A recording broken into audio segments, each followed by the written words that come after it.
നൂറിന് ഇൻഫോടെക്കിന്റെ Tally prime ട്യൂട്ടോറിയലിലേക്ക് എല്ലാവർക്കും സ്വാഗതം. ഇന്നത്തെ ട്യൂട്ടോറിയലിൽ നമ്മൾ പഠിക്കാൻ പോകുന്നത് ഇൻവെന്ററി വൗച്ചേഴ്സിനെ കുറിച്ചാണ്. അതായത് ഇൻവെന്ററിനകത്തുള്ള ഡിഫറെന്റ് ടൈപ്സ് ഓഫ് വൗച്ചേഴ്സ് എന്തൊക്കെയാണ്, അതെങ്ങനെ നമുക്ക് എൻ്റർ ചെയ്യാം, അതിനെ കുറിച്ചിട്ടാണ്. അതോടൊപ്പം തന്നെ ഡിഫറെന്റ് ടൈപ്സ് ഓഫ് ഇൻവോയ്സസിനെ കുറിച്ചിട്ട് നമ്മൾ ഇതിനകത്ത് ഡിസ്കസ് ചെയ്യുന്നുണ്ട്. മുമ്പത്തെ ക്ലാസ്സുകളിൽ നമ്മൾ അക്കൗണ്ടിങ് വൗച്ചേഴ്സിനെ കുറിച്ച് പഠിച്ചു.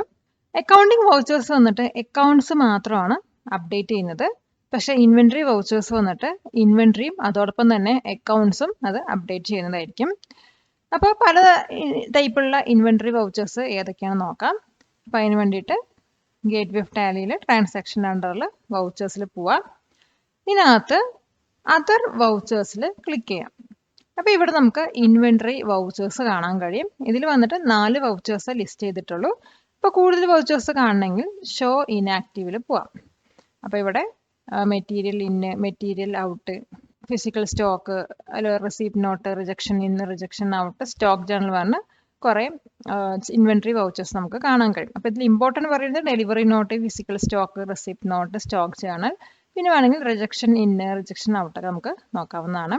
അപ്പോൾ അതൊക്കെ ഇനാക്റ്റീവായി കിടക്കുന്നത് എങ്ങനെ ആക്റ്റീവ് ചെയ്യുക പറഞ്ഞാൽ ജസ്റ്റ് അതിലൊന്ന് ക്ലിക്ക് ചെയ്യാം. ഇവിടെ എസ് കൊടുത്താൽ മതി. അപ്പോൾ അത് ഇനാക്റ്റീവ് ആയതൊക്കെ ആക്റ്റീവായി വന്നോളൂ. അപ്പോൾ ഇൻവെന്ററി വൗച്ചേഴ്സിൽ വരുന്നതാണ് ഇത്രയും വൗച്ചേഴ്സ്. അത് ഓരോന്നും നമുക്ക് വിശദീകരിച്ച് നോക്കാം. അതിൽ ആദ്യം വരുന്ന വൗച്ചറാണ് delivery note. Delivery note voucher നമ്മൾ ഇതിനെ യൂസ് ചെയ്യുന്ന വെച്ചാൽ, ഇപ്പോൾ ഒരു കസ്റ്റമർ നമുക്കൊരു ഓർഡർ തന്നു. അപ്പോൾ ആ ഓർഡർ നമ്മൾ സ്വീകരിച്ചിട്ട് അവർക്ക് വേണ്ട സാധനങ്ങൾ നമ്മൾ ഡെലിവറി ചെയ്ത് കഴിഞ്ഞാൽ ആ ടൈമിൽ നമ്മൾ ഈ ഒരു ട്രാൻസാക്ഷൻ റെക്കോർഡ് ചെയ്ത് വെക്കും. അതായത് കസ്റ്റമറിന് തന്ന ഓർഡേഴ്സ് നമ്മൾ അവർക്ക് സെൻഡ് ചെയ്ത് കഴിഞ്ഞാൽ നമ്മൾ ആ ഒരു ട്രാൻസാക്ഷൻ റെക്കോർഡ് ചെയ്ത് വെക്കുന്നതാണ് ഡെലിവറി നോട്ടിനകത്ത്. അപ്പോൾ ഡെലിവറി നോട്ട് നമ്മൾ എൻ്റർ ചെയ്യുന്ന സമയത്ത് നമ്മുടെ സ്റ്റോക്ക് ഡിക്രീസ് ആവുകയും ചെയ്യും. അപ്പോൾ ഒരു ഡെലിവറി നോട്ട് എങ്ങനെ എൻ്റർ ചെയ്യാൻ നോക്കാം. അതിൽ ഫസ്റ്റ് വൺ പറയുന്നത് പാർട്ടി അക്കൗണ്ട് നെയിമാണ്. അപ്പോൾ നമ്മൾ ആർക്കാണോ ഡെലിവർ ചെയ്യുന്നത് അവരുടെ പേരാണ് ഇവിടെ ടൈപ്പ് ചെയ്യേണ്ടത്. ഇപ്പോൾ നമ്മൾ അവിടെ ഒരു സെയിലാണ് നടക്കുന്നത്. സെയിൽ നടക്കുന്ന സമയത്ത് നമ്മൾ ഏത് പാർട്ടിക്കാണ് സെയിൽ ചെയ്യുന്നത് വെച്ചാൽ അവർ സൺറൈ ഡെപ്റ്റർ ആണ്. അപ്പം നമ്മുടെ ലിസ്റ്റിൽ സൺറൈ ഡെപ്റ്റർ പറയുന്നത് PQR ലിമിറ്റഡ് ആണ്. അപ്പോൾ ഇവിടെ ഓർഡർ നമ്പർ എന്നൊക്കെ പറയുന്നത് ഒരു പർച്ചേസ് ഓർഡർ ഉണ്ട്, ആ നമ്പർ ആയിരിക്കും ഇവിടെ കൊടുക്കേണ്ടത്. നമ്മളിവിടെ തൽക്കാലം സ്കിപ്പ് ചെയ്ത് വിടുന്നു. ഇത് നമ്മുടെ പാർട്ടിയുടെ ഡീറ്റെയിൽസ് ആണ്.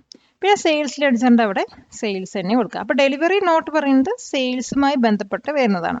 അപ്പോൾ അവിടുത്തെ പാർട്ടി പറയുന്നത് ഒരു ഡെപ്റ്റർ ആയിരിക്കണം. പിന്നെ സെയിൽസ് ലെഡ്ജർ പറയുന്നത് സെയിൽസ് ആയിരിക്കണം.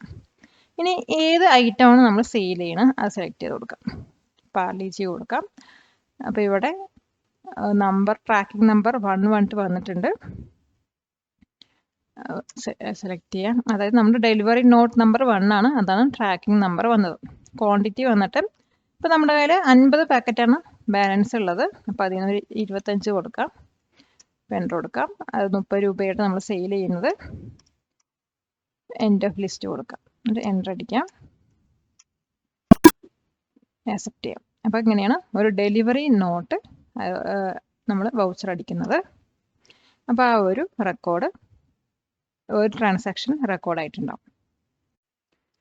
നെക്സ്റ്റ് നമ്മൾ പഠിക്കാൻ പോകുന്ന വൗച്ചർ പറയുന്നത് റെസിപ്റ്റ് നോട്ടാണ്. അപ്പോൾ അതിൻ്റെ ഷോർട്ട് കട്ട് കീ Alt+F9 ആണ്. ഡെലിവറി നോട്ടിൻ്റെ ഷോർട്ട് കട്ട് കീ Alt+F8 ആണ്. അപ്പോൾ എല്ലാത്തിൻ്റെയും ഷോർട്ട് കട്ട് അതിൻ്റെ ഈ ഒരു റൈറ്റ് സൈഡിൽ കൊടുത്തിട്ടുണ്ട്. അപ്പോൾ ഷോർട്ട് കട്ട് കീ എന്തായാലും പഠിച്ചു വയ്ക്കാം.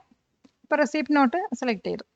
അപ്പോൾ റെസിപ്റ്റ് നോട്ട് പറയുന്നത് നമ്മുടെ ഡെലിവറി നോട്ടിൻ്റെ ജസ്റ്റ് ഓപ്പോസിറ്റ്. അതായത് ഇപ്പോൾ നമ്മൾ എന്തെങ്കിലും സാധനം പർച്ചേസ് ചെയ്തിട്ട് ആ ഒരു സാധനം നമ്മുടെ കയ്യിൽ കിട്ടിക്കഴിഞ്ഞാൽ നമ്മൾ റെസിപ്റ്റ് നോട്ടിൽ ഒരു ട്രാൻസാക്ഷൻ റെക്കോർഡ് ചെയ്ത് വെക്കും. അപ്പോൾ ഇങ്ങനെ റെക്കോർഡ് ചെയ്ത് വെക്കുന്ന സമയത്ത് നമ്മുടെ സ്റ്റോക്ക് ഇൻക്രീസ് ആവുകയാണ് ചെയ്യുന്നത്. അപ്പോൾ ഇതിന് എങ്ങനെ ചെയ്യാൻ നോക്കാം.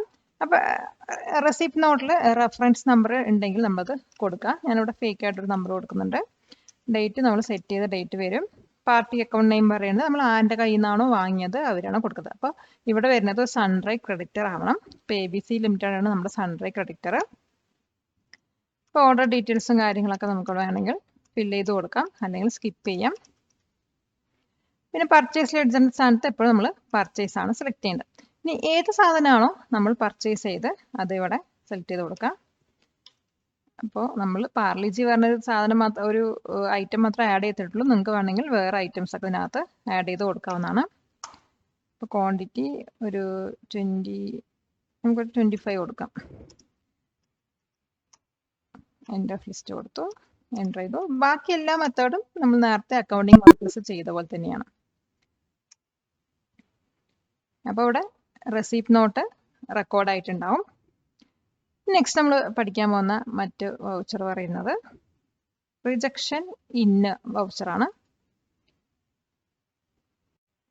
ഇപ്പൊ റിജക്ഷൻ ഇൻ വൗച്ചർ എന്തിനാണ് യൂസ് ചെയ്യുന്നത് വെച്ചാൽ, ഇപ്പൊ നമ്മൾ സെയിൽ ചെയ്ത പ്രൊഡക്റ്റ് എന്തെങ്കിലും ഡാമേജ് കാരണം റിട്ടേൺ വരികയാണെങ്കിൽ അത് നമ്മൾ റിജക്ഷൻ ഇന്നിലാണ് റെക്കോർഡ് ചെയ്ത് വെക്കുന്നത്.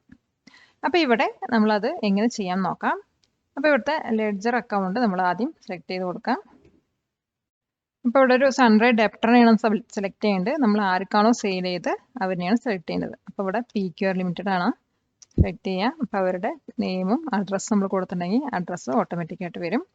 പിന്നെ ഏത് ഐറ്റമാണ് നമ്മൾ സെയിൽ ചെയ്തത് അത് സെലക്ട് ചെയ്യുക. അപ്പോൾ പാർലിജി. അപ്പോൾ ഇവിടെ നമ്പറിൻ്റെ 1 ആണ് ഓപ്ഷൻ വരുന്നത്, അത് എൻ്റർ ചെയ്യാം. അപ്പോൾ ഇവിടെ 25 പാക്കറ്റാണ് നമ്മൾ സെയിൽ ചെയ്തത്. അപ്പോൾ അതിൽ എത്ര പാക്കറ്റ് റിട്ടേൺ വരുന്നുണ്ടെങ്കിൽ അത് ഇവിടെ കൊടുക്കാം. അപ്പോൾ ഞാനിവിടെ ഒരു 5 പാക്കറ്റ്സ് കൊടുക്കാം റിട്ടേൺ വരുന്നത്. ഇപ്പോൾ 150 റുപ്പീസ് നമുക്ക് റിട്ടേൺ കൊടുക്കാനുണ്ട്. ബാക്കി എല്ലാതും നമ്മൾ സാധാരണ ചെയ്യുന്ന പോലെ തന്നെ ചെയ്തിട്ട് ആക്സെപ്റ്റ് ചെയ്യാം. അപ്പോൾ ഇങ്ങനെയാണ് റിജക്ഷൻ ഇൻ ചെയ്യുന്നത്. നെക്സ്റ്റ് നമ്മൾ പഠിക്കാൻ പോകുന്നത് റിജക്ഷൻ ഔട്ട് വൗച്ചറാണ്. അത് റിജക്ഷൻ ഇന്നിൻ്റെ നേരെ ഓപ്പോസിറ്റ് ആണ് റിജക്ഷൻ ഔട്ട്. അപ്പോൾ അതങ്ങനെ ചെയ്യാൻ നോക്കാം.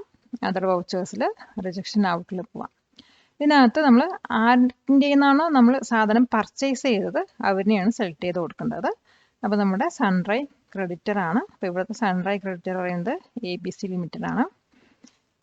അപ്പോൾ ഇവിടെ ഏതാണോ നമ്മൾ റിട്ടേൺ കൊടുക്കുന്നത് അത് സെലക്ട് ചെയ്യാം. അപ്പോൾ നമ്മുടെ 1 2 3 4 5 6 ആണ് നമ്മൾ കൊടുത്ത സപ്ലയർ നമ്പർ.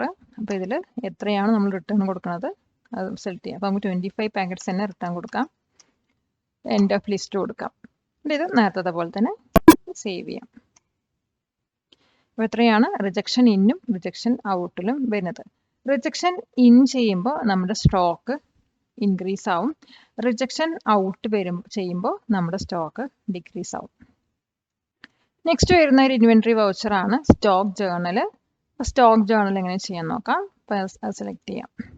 ഇപ്പോൾ സ്റ്റോക്ക് ജേർണൽ എന്തിനാണ് യൂസ് ചെയ്യുന്നത് വെച്ചാൽ, ഒരു ലൊക്കേഷനിൽ നിന്നും പ്രൊഡക്ട്സ് അല്ലെങ്കിൽ ഗുഡ്സ് മറ്റൊരു വെയർഹൗസ് ലൊക്കേഷനിലോട്ട് ട്രാൻസ്ഫർ ചെയ്യാനാണ് ഈ ഒരു വൗച്ചർ യൂസ് ചെയ്യുന്നത്. അപ്പോൾ നമുക്ക് മെയിൻ ലൊക്കേഷനും ഉണ്ട്, പാലക്കാട് പറഞ്ഞ ലൊക്കേഷനും ഉണ്ട്. അപ്പോൾ മെയിൻ ലൊക്കേഷനിൽ നിന്ന് കുറച്ച് സാധനങ്ങൾ നമുക്ക് പാലക്കാട് ലൊക്കേഷനിൽ ട്രാൻസ്ഫർ ചെയ്യണമെങ്കിൽ സ്റ്റോക്ക് ജേർണലിലാണ് അത് റെക്കോർഡ് ചെയ്ത് വെക്കുന്നത്. അപ്പോൾ ഇത് സോഴ്സും പറഞ്ഞിട്ടുണ്ട്, ഡെസ്റ്റിനേഷനും ഉണ്ട്. സോഴ്സ് പറഞ്ഞാൽ എവിടെ നിന്നാണോ നമ്മൾ സാധനം ട്രാൻസ്ഫർ ചെയ്യണത് അതാണ് സോഴ്സ്. ഡെസ്റ്റിനേഷൻ വന്നിട്ട് എങ്ങോട്ടാണോ നമ്മൾ ട്രാൻസ്ഫർ ചെയ്യണത് അതാണ് ഡെസ്റ്റിനേഷൻ വരുന്നത്. അപ്പോൾ സോഴ്സിനകത്ത് നമുക്ക് നെയിം ഓഫ് ഐറ്റം സെലക്ട് ചെയ്യാം. അപ്പോൾ പാർലിജി സെലക്ട് ചെയ്യുന്നുണ്ട്, എൻ്റർ അടിക്കാം. ഇനി ഗോഡൗൺ ആണ് സെലക്ട് ചെയ്യേണ്ടത്. ഇവിടെ ഗോഡൗൺ എന്ന് കാണുന്നുണ്ട്. അപ്പോൾ ഗോഡൗൺ വന്നിട്ട് നമുക്ക് മെയിൻ ലൊക്കേഷനിൽ കൊടുക്കാം. പിന്നെ എത്ര ക്വാണ്ടിറ്റി നമ്മൾ അവിടെ നിന്ന് ഷിഫ്റ്റ് ചെയ്യുന്നുണ്ട്. അപ്പോൾ നമുക്ക് 60 പാക്കറ്റ്സോളം അതിനകത്ത് ഉണ്ട്. നമുക്ക് വേണമെങ്കിൽ ഒരു 30 പാക്കറ്റ്സ് മൂവ് ചെയ്യാം. ഇപ്പോൾ റേറ്റ് പറയുന്നത് നമ്മൾ ബൈയിങ് റേറ്റ് തന്നെയാണ് ഇവിടെ കാണിക്കേണ്ടത്. ലാസ്റ്റ് ഇനി ഡെസ്റ്റിനേഷനിൽ ഇതേപോലെ തന്നെ ടൈപ്പ് ചെയ്ത് കൊടുക്കാം. പാർലിജി 40 പാക്കറ്റ്സ്. അപ്പോൾ ഗോഡൗൺ വന്നിട്ട് നമ്മുടെ പാലക്കാട് ഗോഡൗണിലേക്കാണ് ഷിഫ്റ്റ് ചെയ്യുന്നത്. ക്വാണ്ടിറ്റി വന്നിട്ട് സെയിം ക്വാണ്ടിറ്റിന് കൊടുക്കാം. ബാക്കിയുള്ളത് നമ്മൾ സെയിം നറേഷൻ കൊടുത്തു ആക്സെപ്റ്റ് ചെയ്തു. അപ്പോൾ ഇതാണ് stock journal voucher. Sharing is caring. Noorin ഇൻഫോടെക്കിന്റെ ഈ ഒരു വീഡിയോ ഇഷ്ടപ്പെട്ടുവെങ്കിൽ ലൈക്ക് ചെയ്യൂ, ഷെയർ ചെയ്യൂ. ഇനി നമുക്ക് പഠിക്കാനുള്ള ലാസ്റ്റ് വൗച്ചർ പറയുന്നത് ഫിസിക്കൽ സ്റ്റോക്ക് ആണ്. ഫിസിക്കൽ സ്റ്റോക്ക് എന്ന് പറഞ്ഞാൽ നമ്മൾ ഡയറക്റ്റ് ആയിട്ട് വെയർഹൗസിൽ പോയിട്ട് നമ്മുടെ സ്റ്റോക്ക് കൗണ്ട് ചെയ്ത് വെരിഫൈ ചെയ്യുന്നത്, റെക്കോർഡ് ചെയ്ത് വെക്കുന്ന വൗച്ചറാണ്. അപ്പോൾ ഇതിനകത്ത് എങ്ങനെ നമുക്ക് റെക്കോർഡ് ചെയ്യാൻ നോക്കാം. അപ്പോൾ ഫിസിക്കൽ സ്റ്റോക്കിൽ നമ്മൾ ഏത് ഐറ്റം ആണോ വെരിഫൈ ചെയ്യുന്നത് അതിൻ്റെ പേര് ഇവിടെ എൻ്റർ ചെയ്ത് കൊടുക്കാം. ഇപ്പോൾ ഇവിടെ നമ്മുടെ 40 പാക്കറ്റ്സ് ആണ് പാർലിജി വരുന്നത് ഉള്ളത്. അത് നമ്മൾ ഡയറക്റ്റ് ആയിട്ട് എണ്ണി നോക്കിയിട്ട് 40 പാക്കറ്റ്സ് ഉണ്ട് വേണ്ടിയാണ് നമ്മൾ ഇതിനകത്ത് ആഡ് ചെയ്യുന്നത്. അപ്പോൾ ഏത് ഗോഡൗണാണ് സെലക്ട് ചെയ്ത് കൊടുക്കുക. മെയിൻ ലൊക്കേഷൻ കൊടുക്കുന്നുണ്ട്. അതുപോലെ ക്വാണ്ടിറ്റി, ഇതിൽ നമുക്ക് ബാച്ച് ഒക്കെ ആഡ് ചെയ്യാവുന്നതാണ്. അത് കുറച്ചും കൂടി അഡ്വാൻസ്ഡ് ആയിട്ട് വരുന്നതാണ്. അത് നമുക്ക് പിന്നെ പഠിക്കാം. ഇപ്പോൾ ക്വാണ്ടിറ്റി വന്നിട്ട് നമുക്ക് എത്ര ക്വാണ്ടിറ്റി, ഇപ്പോൾ നമ്മുടെ സ്റ്റോക്കിൽ വന്നിട്ട് 40 പാക്കറ്റാണ് കാണുന്നത്. അപ്പോൾ നമ്മളിങ്ങനെ ഡയറക്റ്റ് ആയിട്ട് പോയിട്ട് കൗണ്ട് ചെയ്ത് വെരിഫൈ ചെയ്യുന്ന സമയത്ത് 40 പാക്കറ്റ്സ് ഉണ്ടെങ്കിൽ അത് നമ്മൾ എൻ്റർ ചെയ്യും. ഇല്ല, നമ്മൾ കൗണ്ട് ചെയ്യുന്ന സമയത്ത് 40 പാക്കറ്റ്സിന് പകരം 50 പാക്കറ്റ്സ് ഉണ്ട് വെച്ചാൽ ആ കൗണ്ട് ചെയ്ത വാല്യൂ ആണ് ഇവിടെ എൻ്റർ ചെയ്ത് കൊടുക്കേണ്ടത്. അപ്പോൾ ഈ നമ്മുടെ ഫിസിക്കൽ സ്റ്റോക്കിലും അതുപോലെ നമ്മുടെ സിസ്റ്റത്തിലുള്ള സ്റ്റോക്കിലും ഡിഫറൻസ് കണ്ടു കഴിഞ്ഞാൽ അപ്പോൾ എന്തോ ഒരു മിസ്റ്റേക്ക് വന്നിട്ടുണ്ട് നമുക്ക് മനസ്സിലാക്കാൻ പറ്റും. അപ്പോൾ ഞാനിവിടെ 40 തന്നെ കൊടുക്കുന്നുണ്ട്. അതായത് ഡിഫറൻസ് ഒന്നും ഇല്ല, സെയിം ആണ് കൊണ്ട് കൊടുക്കുന്നുണ്ട്. എൻ്റർ ചെയ്യാം, നറേഷനെ കൊടുക്കാം, അക്സെപ്റ്റ് ചെയ്യാം. അപ്പോൾ ഇതാണ് ഫിസിക്കൽ സ്റ്റോക്കിന്റെ പർപ്പസ്. അപ്പോൾ ഇത്രയും വൗച്ചേഴ്സ് ആണ് നമുക്ക് പഠിക്കാനുള്ളത്. ഇനി ഇത് കൂടാതെ നമുക്ക് വേറെ 2 വൗച്ചേഴ്സും കൂടി ഉണ്ട്. അത് ഷോ ഇനാക്റ്റീവിൽ ക്ലിക്ക് ചെയ്യാം. അപ്പോൾ ഓർഡർ വൗച്ചേഴ്സിലാണ് അത് വരുന്നത്. അതിൽ വരുന്ന 2 വൗച്ചേഴ്സ് പറയുന്നത് പർച്ചേസ് ഓർഡറും അതുപോലെ സെയിൽസ് ഓർഡറുമാണ്. അപ്പോൾ ഈ പർച്ചേസ് ഓർഡറും സെയിൽസ് ഓർഡറാണ് നമ്മൾ ശരിക്കും ആദ്യം ചെയ്യേണ്ടത്. അതായത് അപ്പോൾ നമ്മൾ എന്തെങ്കിലും പർച്ചേസ് ചെയ്യുകയാണെങ്കിൽ ആദ്യം നമ്മളൊരു ഓർഡർ കൊടുക്കും. ഇന്ന സാധനങ്ങളൊക്കെ ഞങ്ങൾക്ക് വേണം, അതിന് എത്ര എമൗണ്ട് ആവും വേണ്ടിയിട്ട് ഒരു എസ്റ്റിമേറ്റ് കിട്ടാൻ വേണ്ടിയിട്ട് ഒരു ഓർഡർ കൊടുക്കും. അതായത് പർച്ചേസ്, അതിനാണ് നമ്മൾ പർച്ചേസ് ഓർഡർ വരിക. അതാണ് ശരിക്കും പറഞ്ഞാൽ ഫസ്റ്റ് സ്റ്റെപ്പായിട്ട് നമ്മൾ ചെയ്യേണ്ടത്. അപ്പോൾ അതെങ്ങനെ ചെയ്യാൻ നോക്കാം. ഇപ്പോൾ നമ്മൾ പർച്ചേസ് ചെയ്യണമെങ്കിൽ ഒരു സൺഡ്രൈ ക്രെഡിറ്ററിൻ്റെ അടുത്തായിരിക്കും പർച്ചേസ് ചെയ്യാം. അപ്പോൾ ആളെ സെലക്ട് ചെയ്യാം, ABC ലിമിറ്റഡ്. ഇപ്പോൾ മോഡ് ഓഫ് പേയ്മെൻറ്റും കാര്യങ്ങളൊക്കെ നമുക്ക് കൊടുക്കാം, അല്ലെങ്കിൽ സ്കിപ്പ് ചെയ്യാം. പിന്നെ പർച്ചേസ് ലെഡ്ജർ ആയതുകൊണ്ട് നമ്മൾ പർച്ചേസ് തന്നെ സെലക്ട് ചെയ്യാം. ഐറ്റം ഏതാണെന്ന് വെച്ചാൽ അത് പർച്ചേസ് ചെയ്യാം. ഇപ്പോൾ നമുക്ക് വേണമെങ്കിൽ വേറെ ഐറ്റം കൊടുക്കാം, അല്ലെങ്കിൽ പാർലീജി തന്നെ വേണമെങ്കിൽ പാർലീജി കൊടുക്കാം. പാർലീജി സെലക്ട് ചെയ്യുന്നുണ്ട്. എന്നിട്ട് ഡ്യൂ ഒന്നും നമുക്ക് തൽക്കാലം കൊടുക്കണ്ട. ഇപ്പോൾ ഗോഡൗൺ വന്നിട്ട് ഇപ്പോൾ ഞാൻ മെയിൻ ലൊക്കേഷൻ സെലക്ട് ചെയ്ത് കൊടുക്കുന്നുണ്ട്. ക്വാണ്ടിറ്റി നമുക്കൊരു 500 കൊടുക്കാം. എൻ്റർ ചെയ്യാം. 10,000 എമൗണ്ട് വന്നു. ഇപ്പോൾ ഡ്യൂ ഓൺ മീൻസ് നമുക്ക് എപ്പോഴാണ് ഇത് കിട്ടേണ്ടത് ആ ഒരു ഡേറ്റ് കൊടുക്കേണ്ടത്. ഇപ്പോൾ നമുക്ക് അതിന് ചേഞ്ച് ചെയ്യാൻ പറ്റില്ല, കാരണം നമുക്ക് എഡ്യൂക്കേഷൻ മോഡ് ആയതുകൊണ്ട് റെസ്ട്രിക്ഷൻസ് ഉണ്ട് ഡേറ്റ് യൂസ് ചെയ്യാൻ. കൊടുത്തില്ലെങ്കിലും കുഴപ്പമൊന്നുമില്ല. എൻ്റർ അടിച്ചിട്ട് സേവ് ചെയ്യാം. അപ്പോൾ ഈ പർച്ചേസ് ഓർഡർ നമുക്കിവിടെ കാണാം, പർച്ചേസ് ഓർഡർ നമ്പർ 1. ഈ നമ്പർ വെച്ചിട്ടായിരിക്കും പിന്നെ നമ്മൾ ബാക്കിയുള്ളതൊക്കെ ചെയ്യുന്നത്. പർച്ചേസ് ഓർഡർ അടിക്കുന്നു, നമ്മൾ പർച്ചേസിൽ അടിക്കുന്നു, അതുപോലെ പർച്ചേസ് ചെയ്താൽ നമ്മൾ പേയ്മെൻറ്റ് ചെയ്യുന്നു. പേയ്മെൻറ്റ് ചെയ്തിട്ട് നമുക്ക് എന്തെങ്കിലും റിജക്ഷൻ ഉണ്ടെങ്കിൽ അത് നമ്മൾ റിജക്ഷൻ ഔട്ടിലോട്ട് കൊടുക്കുന്നു. അങ്ങനെ സ്റ്റെപ്പ് ബൈ സ്റ്റെപ്പായിട്ട് നമുക്ക് ഓർഡറിൽ വേണം ഇത് ചെയ്യാൻ. ഞാൻ ഇത് എസ് കൊടുത്തു. അപ്പം അത് അവിടെ സേവ് ആയി. ഇതേപോലെ തന്നെ നമുക്കുള്ളതാണ്. നമുക്കൊന്നുകൂടി ഷോ ഇനാക്റ്റീവിൽ കൊടുക്കാം. അതുപോലെ സെയിൽസ് ഓർഡറിൽ ക്ലിക്ക് ചെയ്യാം. പിന്നെ ആക്റ്റീവ് ആയത് ആക്റ്റീവ് ആവാൻ വേണ്ടി എസ് കൊടുക്കാം. സെയിൽസ് ഓർഡർ ചെയ്യുന്ന സമയത്ത് നമുക്ക് കിട്ടുന്ന ഓർഡറാണ് സെയിൽസ് ഓർഡർ. അപ്പോൾ അത് ഏത് പാർട്ടിയാണോ തരുന്നത് അതിന് നമ്മളിവിടെ സെലക്ട് ചെയ്യാം. പിന്നെ ഇതും ഡീറ്റെയിൽസ് നമ്മൾ കൊടുക്കുന്നത് സെയിം മെത്തേഡിൽ തന്നെ ചെയ്യുന്നത്. സെയിൽസ് ലെഡ്ജർ ആകുമ്പോൾ സെയിൽസ് കൊടുക്കണം, അതുപോലെ ഡെപ്റ്ററിനെയാണ് സെലക്ട് ചെയ്യേണ്ടത്. അത് മാത്രം ശ്രദ്ധിച്ചാൽ മതി. ബാക്കിയെല്ലാം സെയിം മെത്തേഡ് തന്നെയാണ് ചെയ്യുന്നത്. ഇനി വേണമെങ്കിൽ എടുക്കാം, അല്ലെങ്കിൽ നമുക്ക് വേണമെങ്കിൽ പാലക്കാട് എന്താ വെച്ചാൽ ഏത് ഗോഡൗണെന്ന് വെച്ചാൽ വേണ്ട സെലക്ട് ചെയ്യാം. ക്വാണ്ടിറ്റി വന്നിട്ട് നമുക്ക് എത്രയാണെന്ന് വെച്ചാൽ കൊടുക്കാം. ഇപ്പം നെഗറ്റീവ് സ്റ്റോക്ക് വരുന്നുണ്ട്. അപ്പം നമ്മുടെ കയ്യിൽ ഇത്രയും ക്വാണ്ടിറ്റി ഇല്ല എന്ന് പറയുന്നത്. അപ്പോൾ വേണമെങ്കിൽ ക്വാണ്ടിറ്റി മാറ്റി കൊടുക്കാം. 30 കൊടുക്കാം.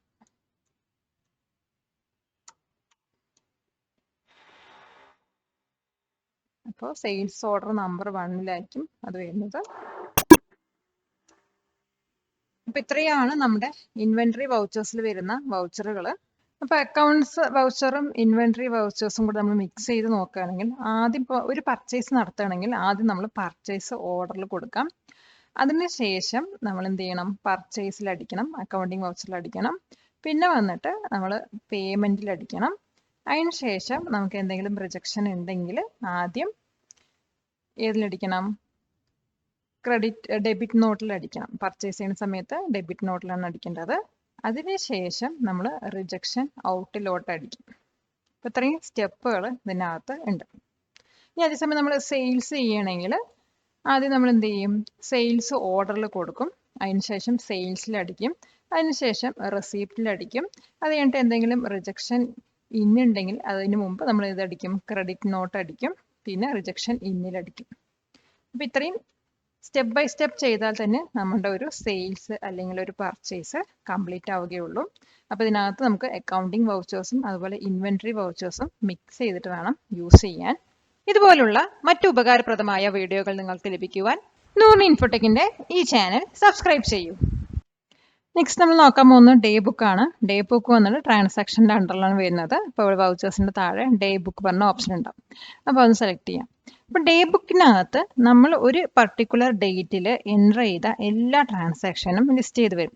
അപ്പോൾ നമ്മൾ ഡേറ്റ് മാറ്റി കൊടുക്കുന്നതിനനുസരിച്ചിട്ട് ആ ഒരു ഡേറ്റിൽ നമ്മൾ എന്തൊക്കെ ട്രാൻസാക്ഷൻ അടിച്ചിട്ടുണ്ടോ അതെല്ലാം നമുക്കവിടെ ലിസ്റ്റ് ചെയ്ത് കാണാൻ കഴിയുന്നതായിരിക്കും. അപ്പോൾ ഇത് നമുക്ക് ഏതെങ്കിലും ട്രാൻസാക്ഷൻ അപ്ഡേറ്റ് ചെയ്യണമെങ്കിലും അപ്ഡേറ്റ് ചെയ്യാം. അപ്പോൾ ഞാനിവിടെ ഒരു പർച്ചേസിൻ്റെ എന്തെങ്കിലും സെലക്ട് ചെയ്യാം. ഇവിടെ നമുക്ക് എന്തെങ്കിലും അപ്ഡേഷൻ നടത്തണമെങ്കിലും നടത്താവുന്നതാണ്. ഇപ്പം നമുക്ക് വേണ്ട അപ്ഡേഷൻ ഇതിനകത്ത് കൊടുത്തിട്ട് അത് എന്തെങ്കിലും ചെയ്യണമെങ്കിൽ ചെയ്യാം. ഇനി അതുകൂടാതെ നമുക്ക് ഈ ഒരു ട്രാൻസാക്ഷൻ്റെ ഇൻവോയ്സ് പ്രിന്റ് ചെയ്യാൻ പറ്റും. ഇപ്പം ഇൻവോയ്സ് പറഞ്ഞാൽ ഒരു ബയ്യറും സെല്ലറും തമ്മിൽ ഒരു ട്രാൻസാക്ഷൻ നടന്നു എന്നതിനുള്ള തെളിവാണ് ഇൻവോയ്സ് ആയിട്ട് നമ്മൾ കൊടുക്കുന്നത്. ഇൻവോയ്സ് പറയുന്നത് പല ടൈപ്പ് ഉണ്ട്. ടാക്സ് ഇൻവോയ്സ് ഉണ്ട്, പ്രൊഫോമ ഇൻവോയ്സ് ഉണ്ട്, കമേഴ്ഷ്യൽ ഇൻവോയ്സ് ഉണ്ട്, debit not invoice, credit note invoice, അതുപോലെ തന്നെ പർച്ചേസ് ഇൻവോയ്സ്, സെയിൽസ് ഇൻവോയ്സ് വേണ്ട പല ടൈപ്പ് ഇൻവോയ്സുകളുണ്ട്. അപ്പോൾ നമുക്ക് ഏത് ഇൻവോയ്സ് ആണോ വേണ്ടത് അത് സെലക്ട് ചെയ്യാവുന്നതാണ്. ഇപ്പോൾ ഇവിടെ പർച്ചേസ് ആണ്. അപ്പോൾ നമ്മൾ എടുക്കാൻ പോകുന്നത് പർച്ചേസ് ഇൻവോയ്സ് ആണ്. അപ്പോൾ പർച്ചേസ് ഇൻവോയ്സ് എടുക്കുന്നതിന് വേണ്ടിയിട്ട് Ctrl+P പ്രസ് ചെയ്യാം. ഇപ്പോൾ ഞാൻ Ctrl+P പ്രസ് ചെയ്യുന്നുണ്ട്. അപ്പോൾ നമുക്ക് ഇങ്ങനെ ഒരു ഡയലോഗ് ബോക്സ് വരും. ഇതിനകത്ത് കോൺഫിഗർ പറഞ്ഞ ഓപ്ഷൻ ഉണ്ട്, പ്രിവ്യൂ ഉണ്ട്, പ്രിന്റ് ഉണ്ട്. നമുക്ക് പ്രിവ്യൂ ഒന്ന് കൊടുത്ത് നോക്കാം. ഇപ്പോൾ പ്രിവ്യൂ കൊടുക്കുമ്പോൾ ഏത് ആളുടെ നിന്നാണോ നമ്മൾ പർച്ചേസ് ചെയ്ത് ആ ഒരു ഡീറ്റെയിൽസ് നമുക്ക് ഇവിടെ വരും. അപ്പോൾ ഇതിലൊക്കെ അഡ്രസ്സൊക്കെ നമ്മൾ കറക്റ്റായി കൊടുക്കുകയാണെങ്കിൽ ABC ലിമിറ്റഡ് കൊണ്ട് അവരുടെ അഡ്രസ്സ് വരും. അതുപോലെ തന്നെ ബാക്കിയുള്ള കാര്യങ്ങളൊക്കെ ഇതിനകത്ത്, അതുപോലെ നമ്മുടെ കമ്പനി നെയിമും ഡീറ്റെയിൽസൊക്കെ കുറച്ച് കറക്റ്റ് കൊടുക്കുകയാണെങ്കിൽ അതൊക്കെ ഇതിനകത്ത് വരുന്നതായിരിക്കും. അപ്പോൾ ഇത് ശരിക്കും സെറ്റ് ആക്കിയിട്ടില്ല. നമുക്ക് ഇൻവോയ്സ് വേണമെങ്കിൽ കറക്റ്റായിട്ട് റെഡിയാക്കി കൊടുക്കാവുന്നതാണ്. അപ്പോൾ ഇത് പ്രിവ്യൂ ആണ്. ഇപ്പോൾ ക്ലോസ് ചെയ്യാം. പിന്നെ കോൺഫിഗർ പറഞ്ഞ ഓപ്ഷൻ ഉണ്ട്. അപ്പോൾ ഇതിൽ ഏതൊക്കെ ഓപ്ഷൻ നമുക്ക് ആ ഒരു നമ്മുടെ റിപ്പോർട്ട്സിൽ കാണണോ അതൊക്കെ ഇവിടെ സെറ്റ് ചെയ്ത് കൊടുക്കാവുന്നതാണ്. ഇപ്പോൾ വൗച്ചർ ഡീറ്റെയിൽസ് ഒക്കെ കാണണമെങ്കിൽ ഇപ്പോൾ യൂസ് സിമ്പിൾ ഇൻവോയ്സ് ഫോർമാറ്റ്, ഇപ്പോൾ നോ പറഞ്ഞുകൊണ്ട് എസ് ആക്കി കൊടുക്കാം. പിന്നെ അതുപോലെ നമുക്കിതിൽ ഏതൊക്കെ ഓപ്ഷൻസ് വേണമെങ്കിലും അത് സെലക്ട് ചെയ്ത് കൊടുക്കാം. പിന്നെ നമ്മുടെ കമ്പനി നെയിമൊക്കെ ഇതിനകത്ത് കൊടുക്കാവുന്നതാണ്. ഇപ്പോൾ നമ്പർ ഓഫ് കോപ്പീസ്, എത്ര കോപ്പി പ്രിന്റ് ചെയ്ത് വരണം അതിവിടെ കൊടുക്കാം. ഏത് പ്രിൻ്ററാണോ കൊടുക്കേണ്ടത് അതൊക്കെ ഇവിടെ സെറ്റ് ചെയ്ത് കൊടുക്കാം. അതുപോലെ പാർട്ടിൻ്റെ ഡീറ്റെയിൽസ് എങ്ങനെ വരണം എന്നുള്ള രീതിയിൽ നമുക്കിവിടെ സെറ്റ് ചെയ്ത് കൊടുക്കാവുന്നതാണ്. അതുപോലെ ടൈറ്റിൽ എന്ത് വരണം, ടാക്സ് ഇൻവോയ്സ് എന്നോ നമുക്ക് ഏത് രീതിയിലാണ് ഇൻവോയ്സ് വേണ്ടത് അതിവിടെ ടൈപ്പ് ചെയ്ത് കൊടുക്കാം. ഞാൻ വെറുതെ പർച്ചേസ് ഇൻവോയ്സ് എന്ന് കൊടുത്തു കഴിഞ്ഞാൽ പർച്ചേസ് ഇൻവോയ്സ് ആയിരിക്കും അവിടെ വരുന്നുണ്ടാവുക. എൻ്റർ കൊടുക്കാം. അങ്ങനെ നമുക്ക് ഏത് രീതിയിൽ വേണമെങ്കിലും ഇത് സെറ്റ് ചെയ്യാവുന്നതാണ്. ഇപ്പോൾ കൂടുതൽ ഓപ്ഷൻസ് കാണണമെങ്കിൽ ഷോ മോറിൽ കൊടുത്താൽ കൂടുതൽ ഓപ്ഷൻസ് നമുക്ക് കാണാൻ കഴിയും. ജസ്റ്റ് ബാക്ക് അടിക്കാം. അതാണ് കോൺഫിഗറിൽ വരുന്നത്. പിന്നെ പ്രിന്റ് കൊടുത്തു കഴിഞ്ഞാൽ അത് പ്രിന്റ് ചെയ്ത് വരും. ഇപ്പോൾ നമ്മൾ ടൈറ്റിൽ മാറ്റി പർച്ചേസ് ഇൻവോയ്സ് എന്ന് ആ ഒരു പേരായിരിക്കും നമ്മുടെ ഇൻവോയ്സിൽ വരുന്നത്. നമുക്കൊന്ന് പ്രിവ്യൂ നോക്കാം. അതവിടെ നമ്മുടെ പാർട്ടിയുടെ നെയിം അതുപോലെ നമ്മുടെ കമ്പനി ഡീറ്റെയിൽസ് ഒക്കെ ഇവിടെ വന്നു. കുറച്ചും കൂടി എക്സ്ട്രാ ആഡ് ചെയ്ത് വന്നു. അപ്പോൾ ഇത് നമുക്ക് ഇഷ്ടമുള്ള പ്രകാരം നമ്മുടെ ഒരു റിപ്പോർട്ട് ഫോർമാറ്റ് ചെയ്ത് എടുക്കാവുന്നതാണ്. ക്ലോസ് ചെയ്യാം. അപ്പോൾ ഇത്രയാണ് ഇൻവോയ്സ് പ്രിന്റ് ചെയ്യാനുള്ളത്. നിങ്ങളുടെ കമ്പ്യൂട്ടർ സ്കിൽസ് കൂടുതൽ കാര്യക്ഷമമാക്കുവാൻ ഞങ്ങളുടെ ഫേസ് ടു ഫേസ് ക്ലാസ് അല്ലെങ്കിൽ ഓൺലൈൻ ക്ലാസ്സിൽ ഇന്ന് തന്നെ എൻറോൾ ചെയ്യൂ. നമ്മൾ ഇന്ന് പഠിച്ച ക്ലാസ്സിൻ്റെ ഒരു സമ്മറിയാണ് ഈ കാണുന്നത്. ഇന്നത്തെ ക്ലാസ്സിൽ നമ്മൾ മെയിനായിട്ട് പഠിച്ചത് ഇൻവെന്ററി വൗച്ചേഴ്സ് ആണ്. അപ്പോൾ different types of inventory vouchers വരുന്നത് അത് ഏതൊക്കെയാണെന്ന് വെച്ചാൽ delivery note, receipt note, rejection in, rejection out, physical stock, stock journal എന്നിവയൊക്കെയാണ്. ഇതുകൂടാതെ നമ്മൾ 2 ഓർഡർ വൗച്ചേഴ്സ് പഠിച്ചു. ഒന്ന് സെയിൽസ് ഓർഡറും പിന്നെ ഒന്ന് പർച്ചേസ് ഓർഡറും. പിന്നെ നമ്മൾ പഠിച്ചത് ഡിഫറെൻറ്റ് ടൈപ്സ് ഓഫ് ഇൻവോയ്സ് ആണ്. അപ്പോൾ ഒരു ഇൻവോയ്സ് എങ്ങനെ പ്രിന്റ് ചെയ്യാമെന്ന് നമ്മളിതിനകത്ത് പഠിച്ചത്. നോൺ ഇൻഫോടെക്കിൻ്റെ ഈ ഒരു വീഡിയോ കണ്ടതിന് എല്ലാവർക്കും നന്ദി. മറ്റൊരു വീഡിയോയുമായി വീണ്ടും കാണാം.